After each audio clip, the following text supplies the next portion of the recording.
여러분, 오늘 종료주일 하나님께서 우리에게 귀한 은혜 주실 것을 믿고 우리가 말씀마다 아멘으로 받고 또 결단할 수 있는 은혜의 시간 되기를 바랍니다. 오늘 종료주일입니다. 예수님께서 예루살렘에 입성하실 때 사람들이 종려나무 가지를 흔들면서 온 마음을 다해 외쳤습니다. 나귀를 타고 입성하시는 예수님께 호산나 다윗의 자손이여 라고 외칩니다. 호산나는 여호와여 우리를 구원하소서라는 뜻입니다. 여호와여 우리를 구원하소서. 다윗의 자손이여, 이건 무엇입니까? 그분께서 다윗의 혈통 가운데 하나님의 뜻대로 부르심받은 하나님의 아들이라는 것을 이야기합니다. 하나님의 아들이여 호산나 우리를 구원하소서. 그런데 며칠 뒤에 그 뜨거웠던 외침이 전혀 다른 소리로 바뀌는 것을 보게 됩니다. 뭐라고 했을까요? 십자가에 못 박으소서. 활활 타오르던 그 환호가 순식간에 어둠과 같이 뒤집혀지는 것을 보게 됩니다. 우리는 여기서 멈추고 한 가지 진지하게 물어야 되지 않을까? 하나님의 영광은 언제 가장 선명하게 드러나는가? 이 물음을 가지고 함께 말씀으로 나아가기를 원합니다. 인상주의 어느 화가가 이런 말을 남겼다고 합니다. 나는 빛을 그리지 않습니다. 나는 빛을 그리지 않아요. 어둠을 그릴 때 그 빛이 스스로 드러나기 때문입니다. 여러분 생각해 보십시오. 빛은 밝은 대낮보다 언제 더 분명하게 보입니까? 어둠 가운데, 칠흑 같은 어둠 가운데. 여러분, 별 보려고 아침에 이렇게 하늘을 보는 사람은 똑똑한 사람일까요? 미련한 사람일까요? 볼 수 있죠. 태양을 볼 수 있지만 봤다가는 큰일 나겠죠. 여러분, 촛불 하나가 얼마나 멀리서도 보이는지를 우리는 잘 알고 있습니다. 바로 이것이 십자가라는 것이에요. 인류 역사에서 가장 깊은 어둠의 자리, 그곳에서 가장 강한 하나님의 빛이 드러난 사건이 바로 십자가 사건이라는 것. 이제 그 어둠의 중심, 십자가 현장 안에 주님께서는 말씀하시는 것입니다. 요한복음 19장 28절, 우리 다 같이 다시 한번 읽어볼까요? 시작. 그 후에 예수께서 모든 일이 이미 이루어진 줄 아시고 성경을 응하게 하려 하사 이르시되 내가 목마르다. 아멘. 뭐라고 말씀하셔요? 내가 목마르다. 그리고 마지막으로 30절에 이 말씀을, 이 한마디를 선언하시고 돌아가십니다. 다 이루었다. 다 이루었다.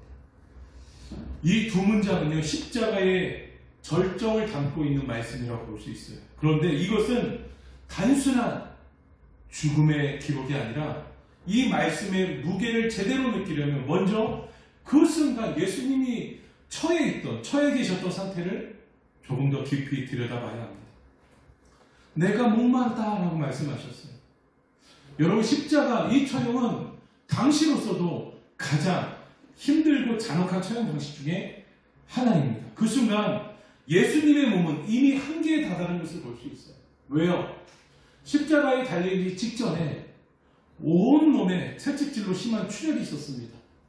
뿐만 아니라 극심한 탈수가 함께 동반되었고 심지어 숨조차 제대로 쉬기가 어려운 상태였어요. 십자가에 달린 사람은 숨을 쉬기 위해서 발을 딛고서 온몸을 밀어 올려야 합니다. 여러분, 숨을 한번 크게 들여 마셔보세요. 깊은 숨을. 그러면 횡격만 올라갑니다. 그런데 이렇게 하기 위해서는 십자가에서 그 몸 상태로 쉬웠을까요? 어려웠을까요? 단순히 쉽고 어렵고를 떠나서 극심한 고통이 있었을 겁니다. 말씀을 찾다가 이것과 관련된 어떤 논문들이 없을까? 미국의 베일 대학교라는 곳에서 예수님의 죽음을 의학적으로 밝히는데 여러 가지가 있는데 하나가 뭐냐면 심장에 쇼크가 있었다. 질식사가 같이 동반되었다는 거예요. 그만큼 심장이 찢기고 터질 듯한 그 고통, 숨도 쉴 수 없는 그 순간이 바로 이 십자가 이 사건이라는 것입니다. 근데 그 가운데 목마르다라는 이 말씀은 단순한 갈증이 아니라 생명이 완전히 소진되어가는 한 존재의 절박한 날. 그 모든 물과 피를 다 흘리는 가운데도 내가 목마르다라고 하는 그것이 오늘 내가 주님의 은혜 가운데 목마릅니다. 이 목마름이야. 정말 한 존재의 인간으로서 다 정말 목마르다. 이 고통 가운데서도 정말 목마르다라는 절박한 외침. 그런데 예수님은 그 고통 가운데 멈추지 않고 육체보다 더 깊은 차원의 고통이 있었다는 것을 우리가 볼 수 있습니다. 예수님은요, 육체적 고통만이 아니라 심리적으로 극한의 상황 가운데 처해 계셨다는 걸 볼 수 있어요. 왜요? 보십시오. 가장 가까웠던 며칠 전까지만 해도 호산나 다윗의 자손이요, 이 사람들뿐만 아니라 바로 그 직전에 땀이 피가 되기까지 기도하기 그 직전에 집에 들어가 제자들과 마지막 생일 만찬을 하지 않습니까? 얼마나 웃고 떠들며 행복한 시간이었을까요? 그런데 그렇게 가장 가까웠던 제자들은 예수님이 붙잡히며 채찍 맞으며 십자가에 달릴 때 모두 도망칩니다. 그리고 화냈던 그 모든 사람들은 예수님을 손가락질하며 조롱하죠. 지금 여러분, 사방이다 고립된 상태, 도망갈 수도 없는 십자가 나무에 못 박혀있는 그 상태. 그리고 무엇보다 예수님은 누구와의 단절을 경험하시느냐? 하나님과의 단절을 경험할 수밖에 없었다는 것이죠. 시편 22편 외쳤던 것처럼 나의 하나님, 나의 하나님, 어찌하여 나를 버리셨나이까? 나의 하나님, 나의 하나님, 어찌하여 나를 버리셨습니까? 그 절규가 십자가 위에서 현실이 된 그 상황, 이것이 십자가에서 가장 깊은 고통의 자리이지 않았을까? 그렇다면 우리는 물을 수밖에 없겠죠. 왜 예수님은 이렇게까지 고통을 당하셨어야만 했는가?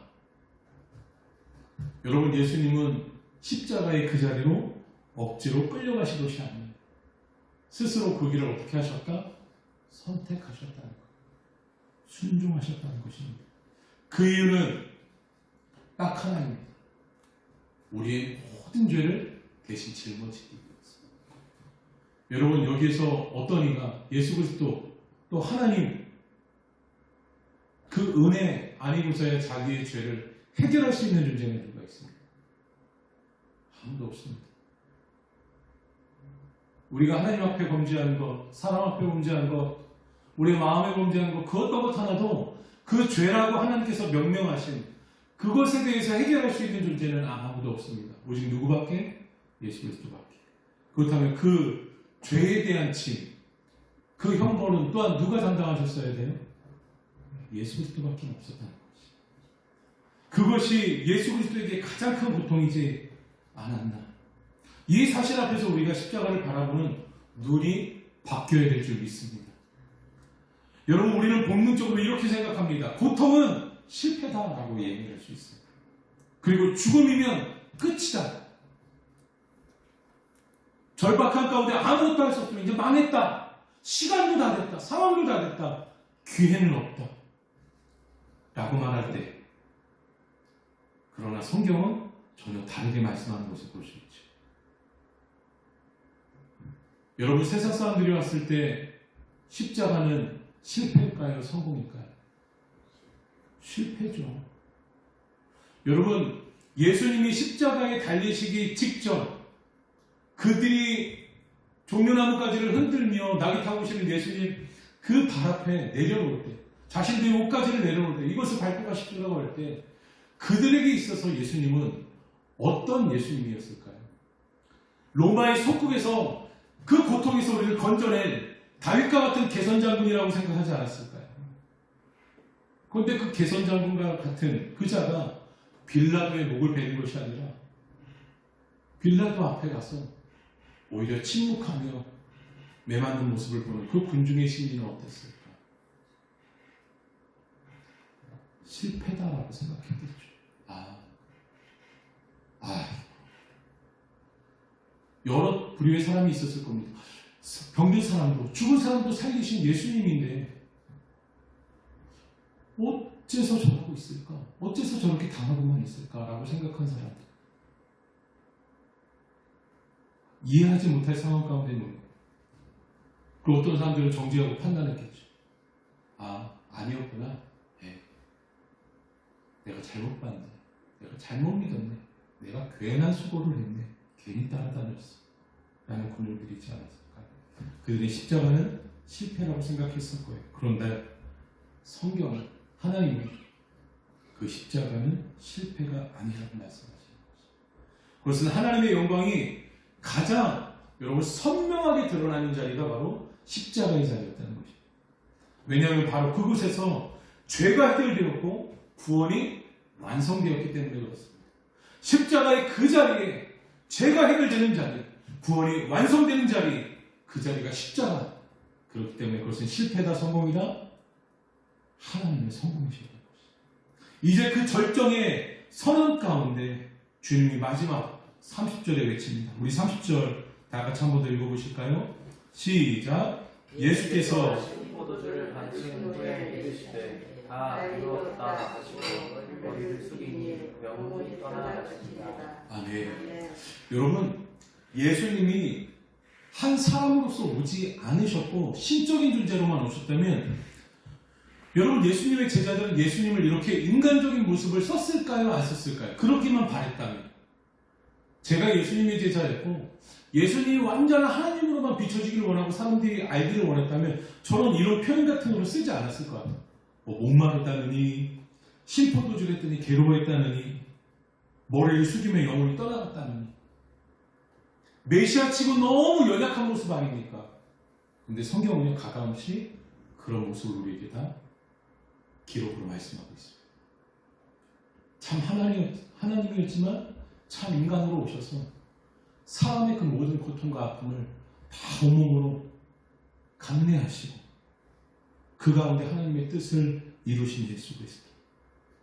마지막 외침, 다 이루었다. 이 말씀은요, 헬라어로 테텔레스테이라고 합니다.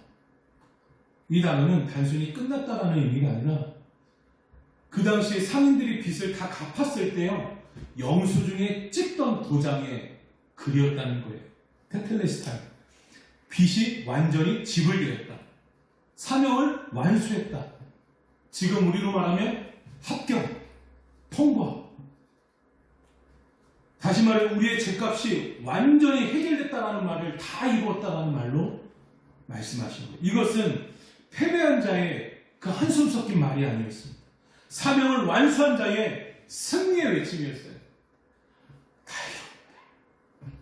여러분, 저는 여러분들이 말씀을 읽을 때 또 우리가 매일 말씀 한 장씩 듣고 있잖아요.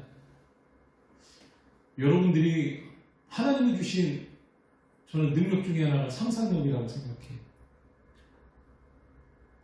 창세기를 읽으면서도 그렇지만 종료주일이 지난 뒤 내일부터 고난주간일 텐데, 고난주간 예수 그리스도의 십자가에 예루살렘 입성부터의 말씀을 또 한번 이렇게 보면서 상상을 해보세요. 나귀 타고 오신 예수님, 사람들의 환호소리 가운데 그 발 앞에 종려나무 가시들이 또 옷까지 내려주시면서 얼마나 사람들이 기뻐했어. 어린아이인가 노인가 아픈 자들까지 나왔어. 저분이 우리를 구원해 주실 거야. 우리를 로마의 습에서 살려줄 거야. 우리 승리를 맛보겠지. 우리 이기겠지. 우리 다시 잘 살 수 있겠지. 아브라함 때의 그 은혜의 흥한기를 누리겠지. 다윗 때의 그 흥한기를 누리겠지 하면서 사람들이 얼마나 여러 가지 상상을 하며 기대했을까요? 그런데 예수님의 모습은 그게 아닌 거죠. 그럼에도 불구하고 예수님 말씀하십니다. 다 이루었다. 예수님의 그 다 이루었다라는 그 십자가 실제리 앞에 여러분이 얼굴을 마주보고 이렇게 있었다면, 여러분의 그 한마디 속에 예수님의 숨결과 함께 마음 깊은 곳에서 그 온전한 만족감을 여러분 느끼셨을지 모르겠습니다. 우리 그냥 이 말씀을 읽을 때 성경 구절의 하나처럼 다 이루었다 이렇게 읽지 않습니까? 근데 여러분 지금 십자가 앞에 매달리신 예수님 앞에 여러분이 얼굴을 바짝 대고 예수님의 얼굴이 어떠셨을까요? 긴 십자가 면류관, 피가 철철 하도 두들겨 맞아서 눈은 튀어나올 정도로 온몸에 피투성이고, 그런데 그 앞에서 예수님 마지막 어떤 마음과 어떤 느낌으로 다 이루었다라고 말했을 줄 알고 상상해보세요. 다 이루었다. 나는 그 말 한마디, 예수님의 그 완성한 숨결이 느껴지지 않을까요? 사명을 완수한 자의 승리의 외침, 아주 고요하지, 아주 힘 빠지지만 그 옅은 말 한마디,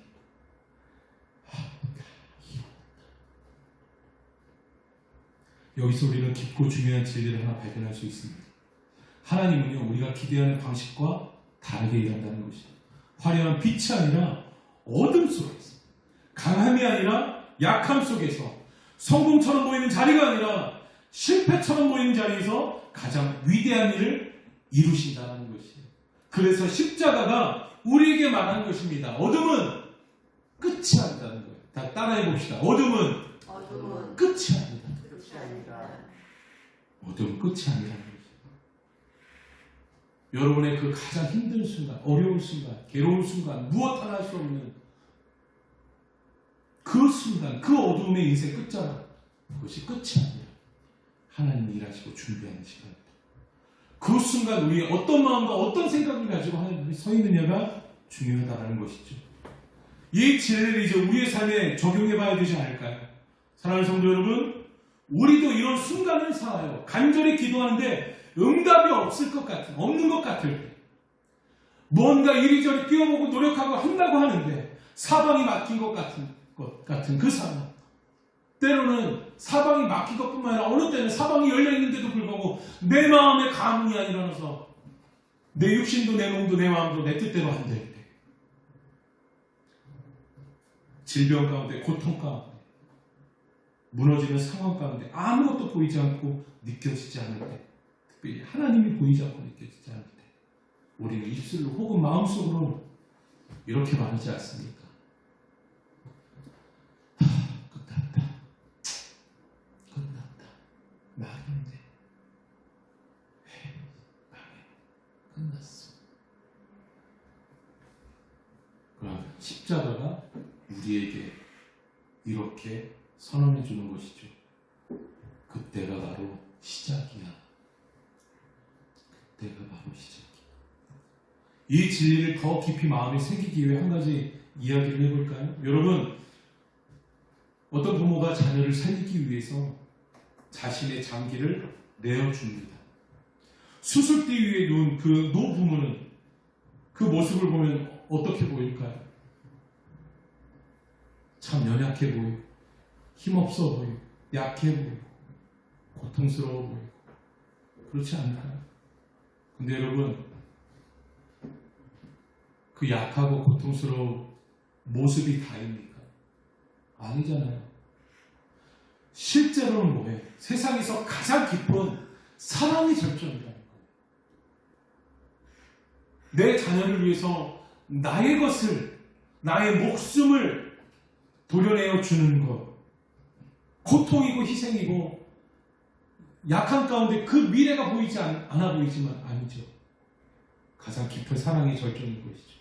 십자가도 마찬가지입니다. 고통처럼 보이지만 그것은 하나님의 사랑이 완성된 순간이라, 가장 약한 모습 속에 가장 강하고 큰 깊은 사랑이 담겨 있다는 것입니다. 여러분, 다시 오늘 종료주의로 돌아와서 사람들은 예수님을 향해 환호합니다. 그 순간 예수님은 무엇을 알고 계셨을까요? 사람들의 환호 속에 호산나 다윗의 사자손 할렐루야 하고 할 때 예수님은 무엇을 알고 계셨을까요? 십자가의 크기, 십자가의 그 고난을 알고 계셨습니다. 또 사람들의 배신을 이미 알고 계셨어요. 고난의 길이 기다리고 있음을 알고 계셨습니다. 그럼에도 불구하고 예수님은 어디로 들어가셔요? 예루살렘으로 들어가시는 것이죠. 왜냐하면 십자가의 길이고 무슨 길이다? 영광의 길이기 때문에. 어둠의 길처럼 보이는 그 길이 영광의 길이었기 때문에. 여러분, 개척교회 잘 오신 거 맞습니까?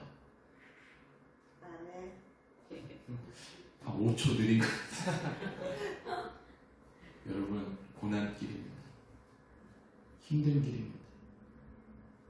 제 주변에 많은 목회자들과 선배들이, 많은 성도들이 한숨을 쉬며 개척을 왜 하냐고, 개척을 왜 하냐고, 이 힘든 시기에 개척을 왜 하냐고,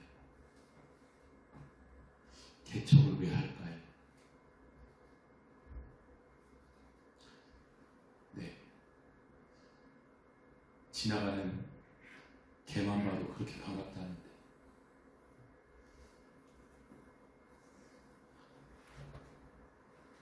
여러분, 이 시간 우리 각자에게 질문합니다. 우리는 어디까지, 나는 어디까지 따르겠습니까? 여러분은 어디까지 따르겠어요? 환호하고 싶을 때만, 즐겁고 노랫소리가 나오고 기적이 나타날 때만 따르겠습니까? 아니면 십자가의 고난의 그 길까지도 함께 따르겠습니까?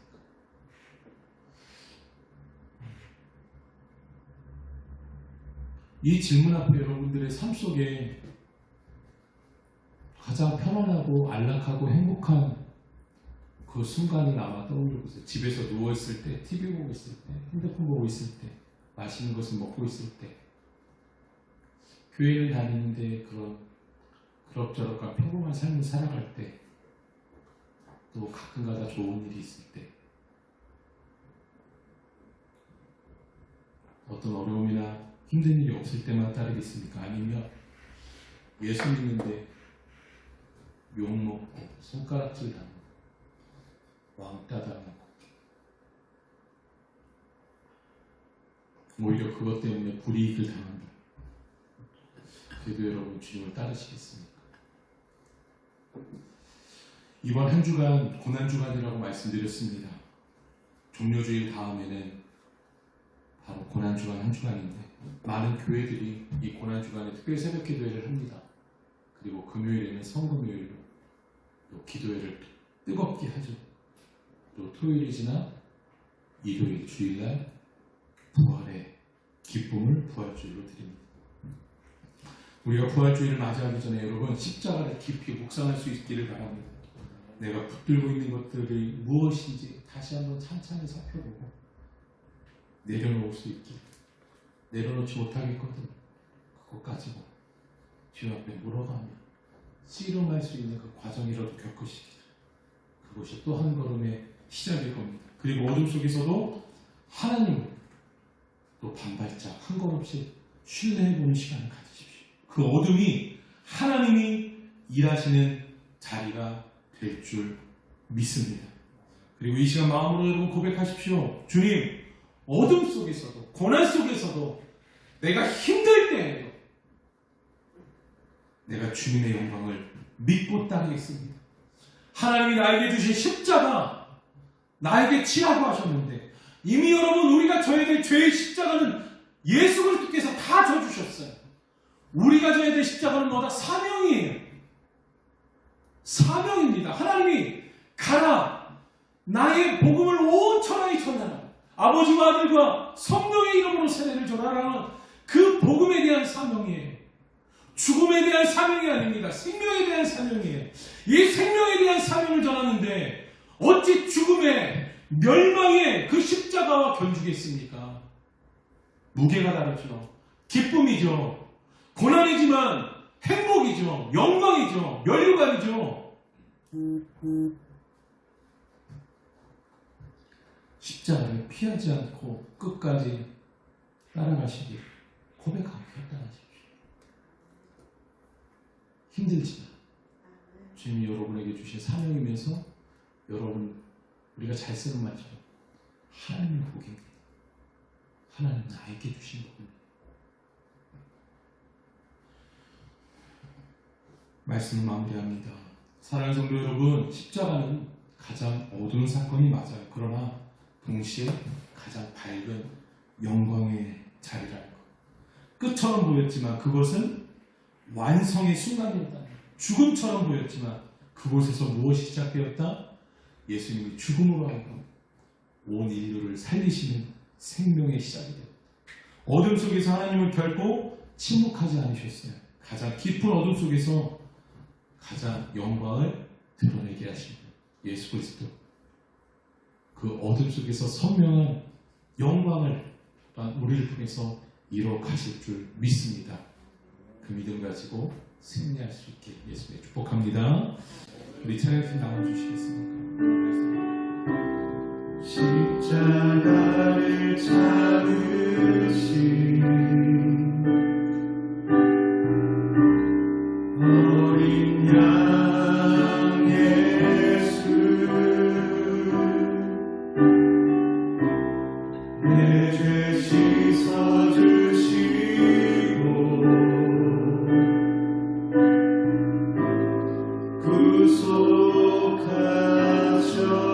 구속하셨네. 어둠을 물리치신 세상의 빛 예수, 어둠을 물리치신